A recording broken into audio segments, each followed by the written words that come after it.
smoke. Red Sox fans have longed to hear it. The Boston Red Sox are world champions.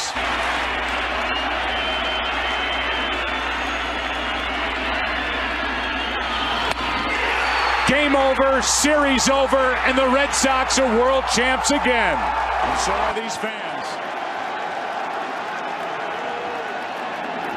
It hasn't happened at Fenway Park for 95 years. The Red Sox are world champions. Boston organization has been well run for a long time now. From the top on down, here comes a 1-2 pitch. Red Sox win the World Series. 5-1 the final tonight. And the best team in baseball wins it all in 2018. The Red Sox have won the World Championship. The Boston Red Sox beat the Los Angeles Dodgers 5-1. They win the World Series 4-1. And the Red Sox become the first team in the 21st century with 4 World Championships. Can you believe it? Welcome, everybody, to another episode of the Pesky Podcast. I am the Ritt, and with me is Mr. Jamie Gatlin. We're going to be talking about the upcoming Tampa Bay Rays series against the Red Sox. Jamie, tell everybody a little bit about yourself. Yes, I'm a producer for Fox Station in Tampa, doing stuff for the web and then covering the Rays. And I also do stuff for Beyond the Monster, writing articles and then helping out with the podcast that we have on there. Yeah, thanks. So, man, Tampa Bay is starting really hot. Oh, man. Sit there and no one really thought about that at all. You know, especially that they're in uncharted territories. You know, after the win yesterday, the Red Sox, they're pretty much where everybody thought they would be at. But man, that Pittsburgh Pirates series really took a toll on us. You know, getting swept by them. So let's dive right in. Monday, we have a matchup. We got Nick Pivetta going against Fleming. Tell us about a little bit about Fleming. Yeah, I feel like out of all the Tampa starters, he's probably the one that the Sox will have the most success against. He split some time last year between the bullpen and the rotation, and this year they've used him out of the rotation so far. He's probably the only starter who I'd say struggled for the Rays at this point through the rotation. So that's kind of one matchup that the Red Sox I feel like can take advantage when you look at the rest of the matchups for the series. Yeah, Pivetta looked really good his first outing. He had 6 Ks. He left with a 1.8 ERA, but he just couldn't get the victory there. So I do believe this will be possibly the only win we get this in the series. I would love to split it because it's an odd series. It's a 4-game series, so I would love to split. A split, and to me, would be a positive. But given the Rays their first loss would also be something really good. So Tuesday, you guys are sending McClanahan out there, and he's your ace right now. Ours is to be determined. I do think that this is the day they call up Whitlock back. I think Whitlock will get that start, which from what he is doing down in AAA, this could be a really good pitching matchup. What are your thoughts on that one? Yeah, I think this one's going to be fun to watch. I mean, McClanahan has nasty breaking stuff to back it up with his fastball. He kind of has that bulldog mentality on the mound. And I think it's good. This series, I feel like it's a good test for the Sox pitching-wise. They're not going to face much better pitching than the Rays, especially with McClanahan. And it's a good test for Whitlock, too, in his first start of the season. Yeah, and McClanahan, he's just been mowing through lineups. He has 12 Ks already on the year, a 1.5 ERA, and he's your ace. And it looks like it doesn't matter what happens in any off season. You guys lose players. You guys always have that next man up And man, you guys lost Snell. You guys, you lost pieces, but you had those people ready to step up, step in, and they're fantastic for Tampa. Yeah, I mean, they're really good at identifying pitching talent, especially I know we'll talk about later, but like Jeffrey Springs, for example, who has just turned his career around. He's been just filthy his first two starts. And then they identify guys like Eflin. It's kind of amazing how they always can either develop pitching or go out there the free agent market and find someone that will fit their system and that they can mold to get the best out of their abilities. Yeah, Tampa's pitching is amazing. The staff they have is amazing. That they would take for Wednesday starter, they have Eflin out there.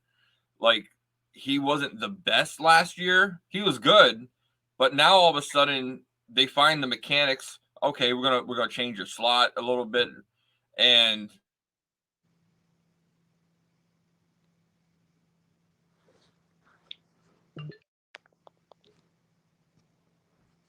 it's crazy. And he goes up against our alleged workhorse, Chris Sale, who has not been Chris Sale-esque for the past 2 games. He's had 13 Ks, but he's been rocked both outings pretty good. Yeah. Tell us about Eflin then. Yeah, I mean, he has a good fastball breaking stuff mix. They gave him the biggest contract in Rays history in free agency. And through his 2 starts, he's backed that up. He's kind of added a veteran presence, I feel like, just because, look, the other guys in the rotation are kind of on the younger side, with the exception of, I would say, Springs. But he's kind of added a veteran presence, especially coming from the Phillies, who, almost won the World Series last year. So he brings that deep playoff run that will be, invaluable if the Rays can continue this hot start and, look to make a deep playoff run 6 months from now. Yeah, man. If you think about Tampa in the playoffs, McClanahan, Eflin, and now the Thursday starter, Springs, man, right now those are 3 guys that you don't want to face. Springs 2-0 with 19 Ks, a 0 ERA. Man, that's just amazing. What he's been doing down there in Tampa, and he's going against Kluber, who is supposed to be a veteran presence on our side. He's supposed to be able to eat innings, and he hasn't been able to go that deep in either start. He's only got 6 Ks. He's got a 6.48 ERA, and the Red Sox need something from him. And going against Springs, that matchup is probably the biggest one-sided matchup that we have going into this 4-game series. Yeah, I mean, for Kluber, that's a start where he's going to have to be, I feel like, near perfect just with how Springs is pitched. If he can see what he did in his first 2 starts, these Red Sox aren't going to have, many errors. Springs isn't going to throw them a lot of meatballs like the Tigers pitchers have been doing the past 48 hours. So they're going to need Kluber to go deep, and they're going to need him to, I feel like he's going to have to go 6 innings, give up no more than 2 runs with how Springs is pitching. That's how good Kluber is going to have to be on Thursday. Yeah, but if we get our other 3 starters, if Whitlock, I see Whitlock going 5. If we can get Whitlock going 5 innings, that's not a lot of bullpen eating innings. If Sale and Pivetta can both, do what they're supposed to, Kluber could, if he gets into trouble early, we could pull him. We got Winkowski that could come in to eat some innings. We got Zach Kelly, and he's doing amazing for us so far. Because if we keep the game close, we could lead into, a Martin in the 8th, a Kenley Jansen in the 9th. But like you said, it all depends. This is where Kluber's got to bring all his A game. The pitchers have got to be in the right locations. And the Red Sox defense has got to step it up. Kiki is talked all that talk in the offseason that, I'm an MLB shortstop playing center field. He had 2 errors yesterday. I think he had an error the day before. These are plays that you can't sit there and not make. Simple throws from shortstop to first. Yeah. Like, But I feel like too, when you're facing a team like the Tigers, you can get away with those errors a little bit just because you can get more chances offensively. But when you're facing a team like the Rays, I feel like that's where it can really hurt you. I mean, you saw in the Pirates series when McGuire dropped that third strike, and then I think it was Reynolds or Santana who immediately deposited a 2-run homer that if he caught that third pitch strike, they would have been out of the inning. And the guys have guys like Franco or Rizarena that if you give them extra outs and extra at bats, it's not going to end well. Oh, exactly. So on the Tampa side, this is a different series. We're facing 4 starters. What's something that we can sit there and watch when we're watching these Red Sox Tampa series? I think the Tampa hitters, this year so far, Franco Rizarena has done really well, like you would expect. But what stood out to me mostly is the offense they're getting from everyone. You have Jose Siri, who's hurt right now, but he's showing some power. Paredes had a grand slam 2 days ago. Luke Raleigh, who was a minor league invite, has 3 home runs. He's hitting over 300. One impressive thing about the Rays besides their pitching is that it feels like if you go, number 1 to number 9 in the lineup, everyone's providing something right now. And especially for a team that's been known for its pitching, it's nice to see the offense kind of just on fire and kind of seemingly unstoppable right now. Yeah, and it's funny because that's one of our weakest points now, the pitching. So, man, but our bats are I would say our bats are probably almost as hot as Tampa's right now. So, but we're going against the star caliber pitching with Tampa, where you guys are going up against barely above average. Like, I think Tanner Houck is our ace so far this year. Pivetta did okay, but we're getting Whitlock back. So, but man, our rotation really isn't looking like it should be overall. But the lineup, you guys have a solid leadoff man. We are platooning back and forth between Verdugo and Rev Snyder. So I'm like, to me, I really wish Kiki's bat would get a little hotter to maybe put him up lead or possibly Tapia up there to the leadoff to help out on Verdugo's off days. Because to me, everybody was complaining about Verdugo in the leadoff spot. I was one that said, I think he has that leadoff capability. He has that that attitude. If he gets on base, he's getting the whole team fired up. To where other people, when you put him in there, they were more worried about, Casas can he takes pitches. Oh, we need speed on there, for the leadoff spot. But Verdugo, I think, is overall our best option right now at leadoff. But you guys, leadoff guy, tell everybody a little bit about him. Not like don't know who he is right now. Yeah, he provides a good mix of power and speed. I feel like especially for the Rays, having guys like that can hurt you in multiple ways is key. It just sets the part of the order for the rest. It just sets it up for the rest of the order.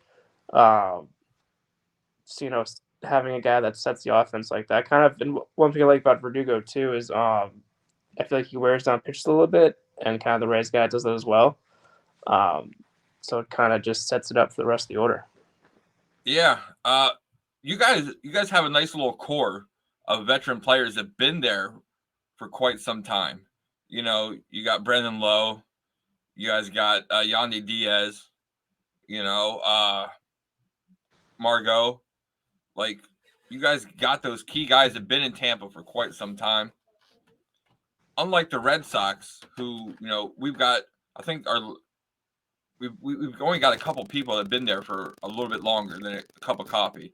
So we went and got a lot of people on 1-year deals. You guys, though, as soon as someone leaves, like I said earlier, it's that next man up. Tell us about some of these upcoming young stars that are on Tampa that are getting ready to come in or that just made the MLB debut this year. Like Taylor Walls is the guy I like a lot. An infielder who kind of isn't starting right now. He's kind of getting every couple days. He has good on base skills. He's good defensively. I feel like Franco is a known name, but he's kind of been hindered by injuries in the past. And so far this year, Bruce seeing what he does when he's healthy, he can just be an electric player. If he can stay on the field for 162, avoid the IL. I feel like he's gonna have a huge year. You have guys like Siri, who's mostly been known for his defense so far, but he's shown some pop when he's been healthy the first couple weeks. So there's some guys that I would keep an eye on. Yeah, on our side, everybody's talking about Massa. He had 3 walks yesterday, which I don't know what the Tigers pitching, but if Massa thinks that, I hope he doesn't think that every major league team's going to pitch to him like that. I think his first 3 at bats, he only had 1 strike thrown to him, But going against Tampa, that is the complete opposite. So hopefully, that didn't throw off any timing issues, with him, to where you don't get pitched at all to these guys are coming at you. Like Tampa's not going to sit there and try to paint the corners. They're coming at you 100%, and they're going to be like, here it is. If you can hit it, you hit it. If not, good luck. So another guy on the Red Sox side is Tristan Casas. He has not, and it's early. Like, I hate reading everything. Oh man, he's just another Bobby Dahlbeck 2.0. Dude, it's the second week of the season. Yeah. Why are we so hard on this guy so early? Yeah. Like, yeah, he was up for a small sample size last year, but Tristan Casas, he will be there when we need him. He just hit his first home run a couple days ago, so it's like, man, just calm down, let him do him, let him get comfortable, and we will sit there and he will be there when we need him. Yeah. I feel like that's the thing too about early on. It's easy to get kind of caught up in these stats, but like you said, you have to remember we're less than 2 weeks in. If everything was determined after 10 games, you wouldn't play 162. You wouldn't need to play baseball for 6 months.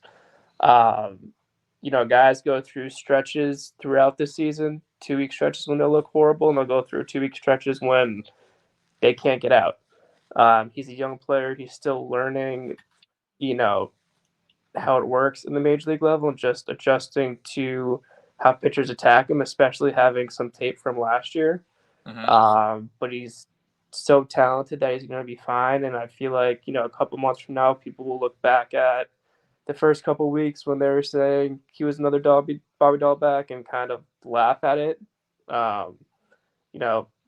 This is baseball. This happens throughout a season. Devers, who's scorching hot right now, he's going to have to go through some games and we're going to be like, Raphael, what are you doing? It's just how the sport works. Yeah, like if we would just go, okay, 2 weeks, we're going to hand out the AL and the NL MVPs right now. Pete Alonso would get the NL MVP. I personally would think that Duvall and Devers might be fighting for the AL MVP, but we're only 2 weeks in. Like, we got a long way to go. And like you said, we're going to have the stretches of they're really hot and their stretches they're cold. Another one of our cold people is Christian Arroyo. Like, he's not producing at the plate like he should, but it's early. Like, I'd rather get all this stuff out now, and then everybody start heating up later. In May, in June. You know what I mean? And then by September, they're in for the clutch. Yeah. So, but I think with him too, it's kind of, we've seen the past 2 years. Yeah, he's had his stretches when he's hurt, but during his Red Sox tenure, when he's been healthy, he's been good. There's enough of a sample size there to kind of know that he's going to turn it around. It's not like, the last 2 years when he was healthy, he was good. That was a fluke. Yeah. And with Arroyo also, it's like he was a platoon player. Yeah. He wasn't an everyday player. Now his body, and he has to get used to playing everyday second base, getting those bats every day, and more eyes are on him now. So when he's doing bad like he is now, they have to look at it and be like, okay, well, let's work on the hitting, mechanics a little bit. Let's try to go, because he looked really good in spring training, but like everybody says, that spring training doesn't count. Catcher wise for the Red Sox, we have a split between Reese McGuire and Connor Wong. It's kind of surprised me a little bit. Connor Wong's getting more playing time than Reese McGuire. Everybody went into the season saying that Reese was going to be our starter. Some people were even saying when Wong went down, Alfaro was going to get that backup spot. Let's talk about the catching side for Tampa. You got that amazing pitching staff, but you got to have a good guy behind the plate that can call the pitches. So talk a little bit about Tampa's catchers. Yeah, I think that Tampa's catchers, they do a lot for this team. They've shown a little bit of pop so far, especially, but they're young guys too. Betancourt and Mejia especially. Mejia used to be a top prospect and came over in the Patino deal. But Betancourt's showing a little bit of power. He has worked well with the pitchers. So I think when it comes to Tampa, that's not a position that usually, they had Zunino a lot the last couple of years. Who hits for some power, but he hit under 200. And their main thing is handling the pitching staff, and both Betancourt and Mejia have done very well with that. When they've been in the lineup. Yeah, with Tampa, like you said, it's if you can give me 200 average, 210, but you can handle that pitching staff, and the pitching staff is the main focus, it seems, for Tampa's catching system. So if you can have a bat also, that's an extra bonus for you. We on the Red Sox have had catcher preferences for pitchers in the past. Does Tampa have you sit there and noticed so far that the pitchers preference one catcher over the other, and who are they? Not really so far. Betancourt started 4 games, so it's been a pretty even playing time, to be honest. So I feel like they kind of go more with the matchup of whoever's on the mound opposite them. But it's been pretty split. Like Betancourt, for example, is hitting 0.83. Sort of they put him in there. It's not for his offense. But I feel like with this series, he should start the first 2, or they'll at least split it with how they've been doing. Because also between Betancourt and Mejia, no one's really kind of emerged offensively enough for the Rays to be like, all right, this is the guy that should be starting, for 5 out of the 7 days of the week. Yeah. Now, next up, we're going to go bullpen. Man, Tampa has always been known to be able to piece together one of the best bullpens in the majors. You want to talk a little bit about Tampa's bullpen? You can start from the front to the back or back to the front, no matter. Yeah, their bullpen's been a lot of fun to watch this year. You have Jalen Beeks, the old Red Sox legend. You have Kevin Kelly, who's been pretty good back there. Ryan Thompson kind of always has been a veteran presence the last couple of years, and he's been pretty good to start the season. You also have Ponch, who they kind of bring in to kind of mop up games a little bit, who's been impressive.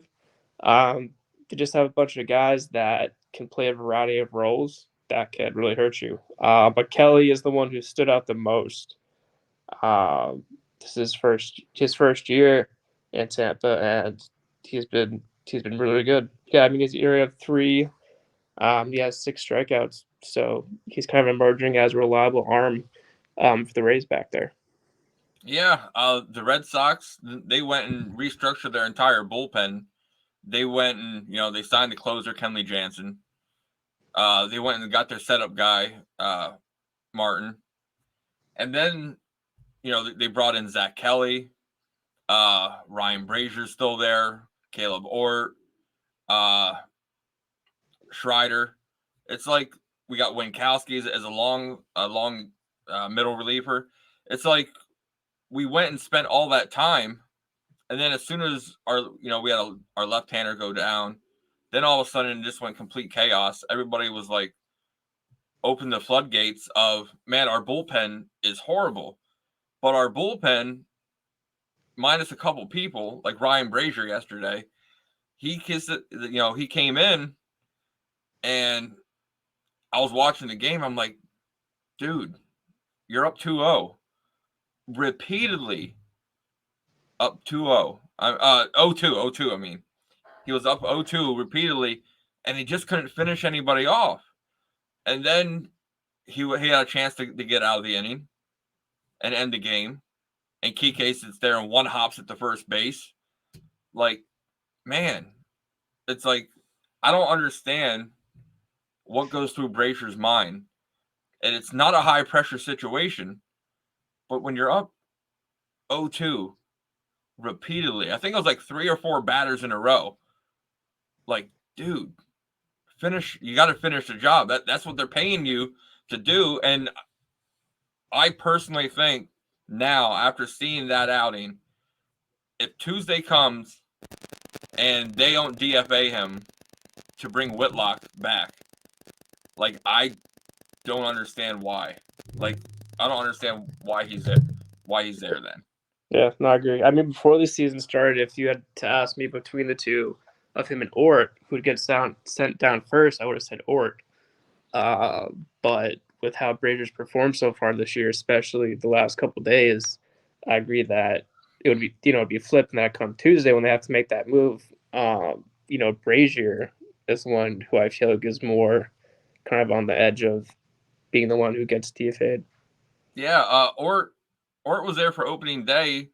Man, it kind of confused me a little bit where they brought him in for 1 inning. He mowed through. I think he went 3 up, 3 down, and they brought him back out. Ort's not the type of pitcher, in my opinion, that can go more than 1 inning. And it showed that because he came in and got rocked then, the second inning. But since then, Ort's been showing, spots of improvement. And Brazier, in my opinion, has been working his way out of a job. So I think that when Whitlock comes back, I think that will be the guy that gets DFA'd. You guys down in Tampa don't have to worry about none of that. You guys are running on all cylinders, straight ahead, 90 miles an hour. If we cannot beat your game 1 matchup pitching, we don't have a shot at you at all, unless you guys make mistakes and we can get to your bullpen. And even then, your bullpen is doing amazing this year. So let's sit there and talk who you think, pitching-wise, for Tampa will be your MVP Cy Young winner for this series. I'm going to go with the Springs. I want to say McClanahan because of his stuff, but just the start that Springs has gone out to, he's looked basically untouchable on the mound. I mean, his first start of the season, he didn't allow a hit, and Cash pulled him because of a pitch count after 6 innings. But the 2 times he's taken the bump this year, he's just been a strikeout machine and overpowering hitters. And I feel like this will be a good test for him, especially because he's faced Detroit, he's faced Washington, who aren't. Those lineups aren't going to overpower you. And this Red Sox lineup is going to be a good test for him, especially for the start he's had, to kind of show that this isn't a fluke as he faces one of the deeper lineups. And I feel like it's going to be a situation that he rises to the challenge. So I'd go with Springs. I'm going to sit there and go with somebody that no one's seen yet this year yet. I'm going to have to go for Tuesday, and it's going to be kind of hard, but I'm going for Whitlock, and he's going against the hardest matchup possibly of the Tampa team. So I'm going to say Whitlock just because the Tampa lineup doesn't know really what to expect from him. Like they have tape from previous seasons, but watching him in AAA, this is a different Whitlock, different mentality. He wants that starting role. He thinks he deserves it. The Red Sox are going to give him that shot. So I'm going to pick out Garrett Whitlock for our Cy Young Award. No, I like that. I feel like especially with him, if he can be the pitcher he was last year, and especially that he showed his rehab stints, he's going to be a huge boost to the rotation, especially because I feel like Cutter Crawford's better in the bullpen. And it just makes the rotation a lot deeper, especially when you guys have guys like Sale and Kluber who have had their injury, issues in the past. Yeah. Let's go MVP. Tampa Bay, who you picking for the MVP on your side for the series? I'm going with Franco. I mean, he's in the zone right now. Everything he's hitting seems like a missile. And he's showing why, he was the top prospect in baseball a couple years ago. And as I said earlier, I do really feel like this is going to be a year he kind of breaks out and solidifies himself as one of the top 15, 20 players in the game. And so far, that's the guy he's looked like for the first 8 games. Oh, man. It's a toss-up over here. You got Devers, you got Duvall. Either one could easily take the MVP spot. But I'm going to go with Verdugo. I think Verdugo will have a breakout series against Tampa. He's going to continue to produce. The only thing that I worry about with him is he needs to be more aware on the base path. He's doing better on defense. He's sitting there. He's getting those deep counts, batting, but he's got to be a little bit more aware on the base path to where he doesn't have those faulty mistakes. But I'm picking Verdugo to be my MVP. It's pretty much going to be probably Devers or Duvall. But if they can sit there and hold them down, I think Verdugo needs to be that next man up, this kind of step up. Justin Turner, he's right there too. Justin Turner, man, is one of my big inspirations this season. I've been pushing it. He just came back after 2 weeks, threw some dirt on it, and just kept pushing through. Like there's not too many. Everyone's like JD. They would rather had JD over Justin Turner. JD would have been out for a month or two, after taking that. Where Justin Turner, he came back after 2 weeks. So what were your thoughts? Did you actually see the Justin Turner incident happen? I did. That was a hard thing to see. But I think just credit to him with how quickly he's come back. I mean, one of the reasons I liked that the Sox signed him was because of the presence, the veteran presence he has in the locker room, and with how stuff unfolded after the trade deadline last year. I felt like it was definitely key to kind of bring in some new voices. And Turner knows how to win. He's a high energy guy. And I feel like he's fitting perfectly, and especially with coming back, quickly from that. Credit to the Sox medical staff for putting him in the position to come back that quickly. But he's seemed like the same guy. He hasn't seemed scared at the plate if a ball comes close to his face again. And just having that kind of personality that he does is going to be big for this Red Sox team and for young guys like Cassis, Yoshida in his first year in the majors as they adjust to, life of being a major league player for a full season for the first time in their careers. Exactly.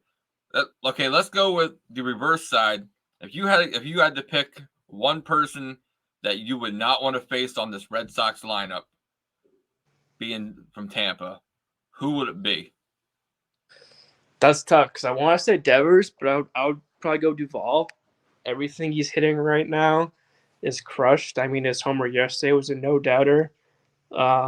He's been extra base machine. And I think for runs batted in for his first 7 Red Sox games, he's like literally rewriting the record books less than 2 weeks into the season. Mm-hmm. And that's just a signing that could not have worked out better for Bloom. And he's kind of given them a perfect 1-2 punch with Devers. So I would not want to face Duvall right now with how locked in he is at the plate. Yeah. Going on your side, history-wise, Brandon Lowe.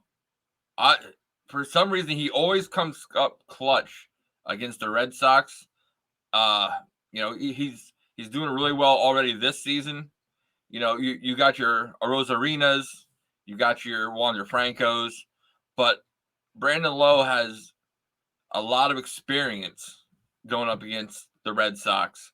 So he's the guy that I really wouldn't want to face because he's always come up big for him in situations. Yeah, it was good yesterday to see him hit his first home run of the season yesterday to center. Good to see him kind of have that home run swing again and crush the ball. Yeah. Let's flip it around. Who's the one guy, bottom of the ninth, 2 outs, that you want to see in that batter's box from the Red Sox? I'd probably go either Kike or Cassis, just because with how cold they are at the plate right now.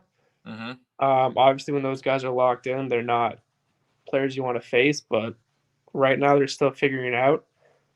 So I feel like those are 2 guys that might be pressing a little bit, or you could kind of use their struggles to this point. If you're one of the Rays relievers, to your advantage. Yeah. Personally, bottom of the ninth, 2 outs. I'm going to sit there and want Manuel Margot up. He's really cold this season so far. He hasn't really, produced as much as the other Tampa guys. I could have went catcher, because that would have been an easy choice. But I hate going for the easy opt-outs. I'd rather, go with Manuel on that one. So, let's talk a little bit about upcoming prospects because you guys, if there's injuries coming from the Tampa Bay Rays, you guys always seem to be able to just punch people right in. So, what are some top prospects that you guys have coming from the Tampa organization that we could see later this year playing Tampa? Yeah, one guy is Curtis Mead, who's kind of second baseman, third baseman. He's in Durham right now. He could be an option if injuries kind of arise in the infield. You have Taj Bradley, who's a pitcher in Durham as well. And with how Tampa likes to run their depth pitching wise, he's definitely a guy who could see some action at some point. So kind of those would probably be the 2 guys that stand out the most to me. And also Osfelis Bazabe, who's an outfielder. And if Randy or any of those guys go down, he could be one of the first prospects that the Rays call upon to fill the hole. Who is the Rays' number 1 prospect right now? Right now it would be Bradley. Okay. So I know the Red Sox got a couple good guys ready to come up. Brian Mata is one who was fighting for a roster spot. He got sent down. Ceddanne Rafaela, he's definitely part of the future. Marcelo Meyer is going to be another guy. But what are your thoughts on like for trades? Like trading for these young upcoming prospects that you really don't have the guarantee of a MLB, seasoned person. So what are your thoughts on trading for top prospects with no true, worth? Yeah, I feel like that always has a little bit of risk involved just because as good as they are in the minors, you can never project what happens once you reach the major league level, whether it's injuries or, how veterans adjust to their game and then how in turn, they improve theirs or if they're able to even make those adjustments. With guys like Rafael, though, he's the guy that I would trade for. regardless, just because of what he can do defensively and offensively. I feel like regardless, he's going to be at the very least an average player in the majors. I feel like there's some guys you can look at that you can kind of project out that even at worst case scenario, they're going to make somewhat of an impact, but there is always that risk just because you never know what's going to happen once they reach the majors, regardless of how good they look in the minor league system. Because having a top 30 list is nice, but that never projects out the way it's supposed to. I mean, you look at the Sox a couple years ago when Chavez was a top prospect, or even going further back when Owens was supposed to be like the next John Lester. It's fun to project these guys out, but there's always a little bit of risk because the future is unpredictable, especially in baseball. Yeah, Tampa has I don't know how they do it, but Tampa has a way for when they make these trades, they always get the higher end of the stick. Like they always get the best value. And a lot of your trades always, end up winning on that side. A couple years ago with the Pirates, you got my personal opinion, you guys robbed them blind over there. And the Pirates had no idea, what the worth was. But Tampa got everything right on that trade. So what makes Tampa so good being able to do what other teams really can't do? I think it's just a credit to their player development. They really know how to target guys that other teams might undervalue. I mean, with the example of the Pirates trade, Baez was the prospect to be named later, and you look at it a couple years later, that Baez would probably be a guy that most teams would want to hold on to. He would be the last prospect that you think would kind of just be a throw-in. So as you're really just good about getting guys into their system and kind of look at them and be like, this is where your strengths are. We're going to maximize that. And just getting guys that fit well into their system, especially pitching. As we said, they're very good at identifying young pitchers to trade for. So when their guys do reach free agency and when they have to make a move, you can supplement them easily. I mean, we've seen it this year. Glasnow is one of their best pitchers. He's out right now hurt, and the rotation looks like it hasn't missed a beat. Yeah, exactly. So we play 4 games against Tampa. What's your prediction on Friday? I'm going to say, I'm going to be hopeful. I'm going to go a 2-2 split. So what are you saying after the series is over?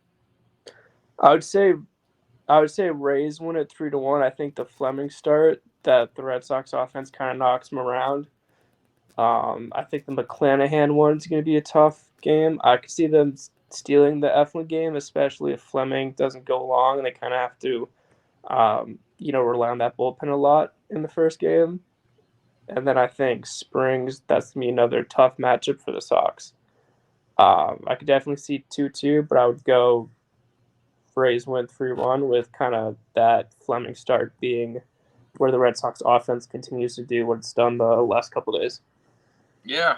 So, Jamie, I want to thank you for coming on. Thank you for taking some time out of your schedule, especially with it being Easter, especially, you said you work today also.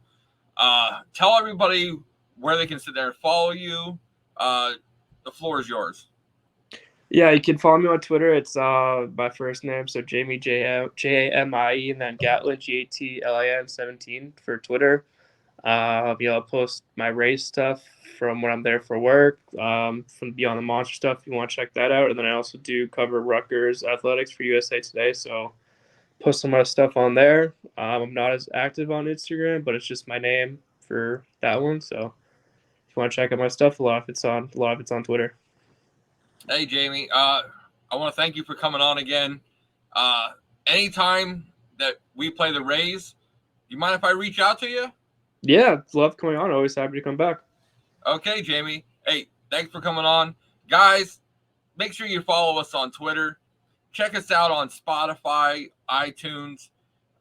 We've had a couple great interviews with Keith Folk. We had an interview with Cody Duncan talking about the Pirates. Now I got Jamie's interview on here. Tomorrow or later this week, I have an interview with Joe Braley, the VP for the Woo Sox. So that's one you're not going to want to miss. But guys, thanks for checking out the Pesky Podcast. See you next time.